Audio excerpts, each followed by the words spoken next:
Commander-in-Chief of our Defense Forces, Dr. William Samoei Ruto, particularly for having honored this day in solidarity with Kenyan workers by putting on a purple suit. We cannot take this for granted. We recognize that you recognize workers and also in your position as a worker number one.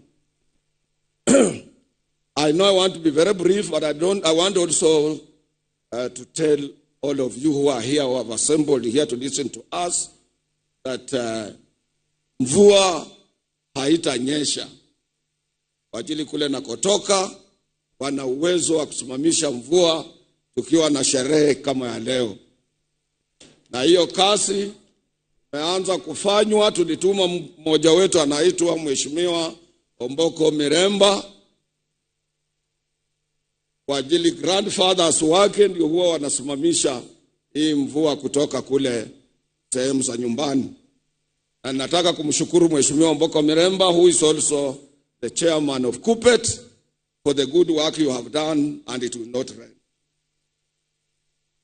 I want to recognize our Deputy President, Honorable Rigathi Gachagua, who came here earlier and who has been supportive to workers' cause, and also recognize Governor Sakaja.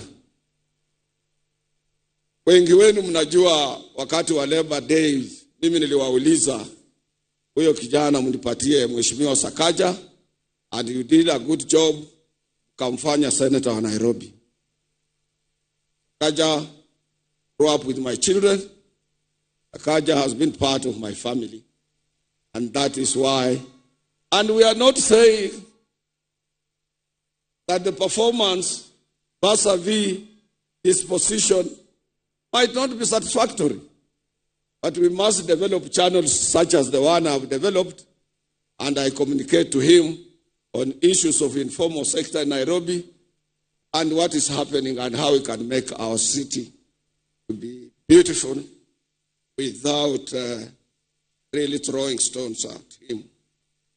I want to recognize my cabinet secretary, who is also a former labor leader from the Union of COPET, Sister Florence Bore, who has been with us, who has worked closely with us, who has opened her offices for all labor leaders in this country. And I want to thank you, Mama.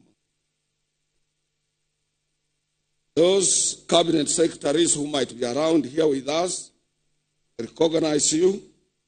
Our principal secretary, Minister of Labor, Social Protection, State Department for Labor, Honorable Shadrach Mwangola Mwadime, Principal Secretary, Minister of Labor and Social Protection, State Department for Social Protection and Senior Citizen Affairs, Honorable Joseph Mogosi Motari.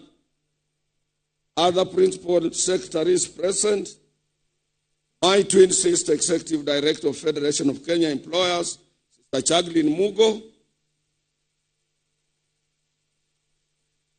the Honorable Member of Parliament for this area, young man Felix Jalango, is very much known as Jalas.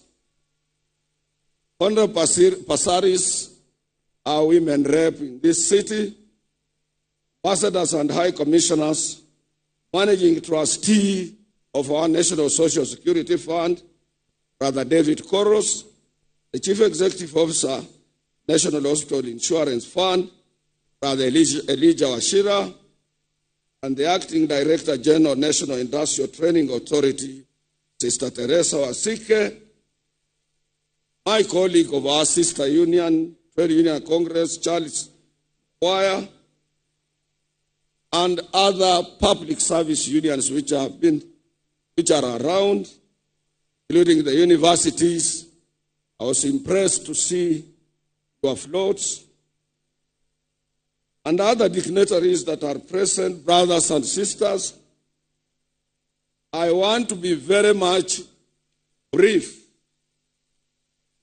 because our guest of honor is a person of several engagements in a day, and we cannot afford to keep him here for a longer time. Na nataka munisikize kidogo. Kama nasikia hii nasema nasitaka asikie. Kabla sijamuomba, nataka kwanza ni recognize yale mazuri ametufanyia.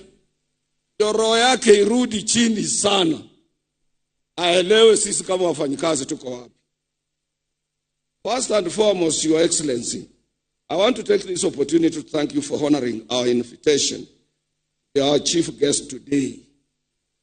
This is our 59th Labor Day celebrations under the theme of the work you are doing, that Kenyan workers stand for advanced information technology training to drive our digital economy. Your Excellency, that's where the world is going. The world is going digital, and that is why our executive board decided that theme. Let me also thank you, Your Excellency, for assembling, that was a day before yesterday, assembling over 21 heads of government, including 14 presidents, during the International Development Association Summit in Nairobi. Your Excellency, I want to remind you, since I've been around for some time, that the only president who used to assemble a such magnitude number of heads of state, particularly from Africa and abroad, was the founding father of this nation, Mzee Jomo Kenyatta. And he went further to invite the different heads of the international institutions, including World Bank. As workers, we don't take it for granted. We want to echo your efforts, because you are selling this country. You are coming out in a clear way to indicate to the whole world that we are able, we can host, and we can also engage those who are coming here, and also plant a sense of direction into the leadership of this continent. Once again, Your Excellency, I want to echo your continued support to workers' invite. Since you took over as our head of state, one, you gave all of us a hearing. That was the trade union delegation, which was at State House with you on 14th of February last year, followed by presiding over our last year's Labor Day. We want to thank you, Your Excellency. We can't take it for granted. And after that, honoring the invite of the International Labour Organization Director General, Gilbert Humbo, for taking your own time to go to Switzerland, Geneva, to address more than 5,000 tripartite delegates at that conference. That shows how much you respect and you honor working men and women across the globe. And that, to us, was a plus, because since independence, no any head of state of our republic, Kenya, has had an opportunity to address the International Labour Conference.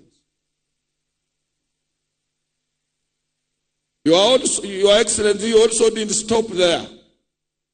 Last year, on 28th of November, you officiated and you presided over the opening of the International Trade Union Confederation at Safari Park, African region, which attracted all trade unions from all over the world. And in that conference, Your Excellency, you remember I whispered to you that here we have almost 1,000 delegates.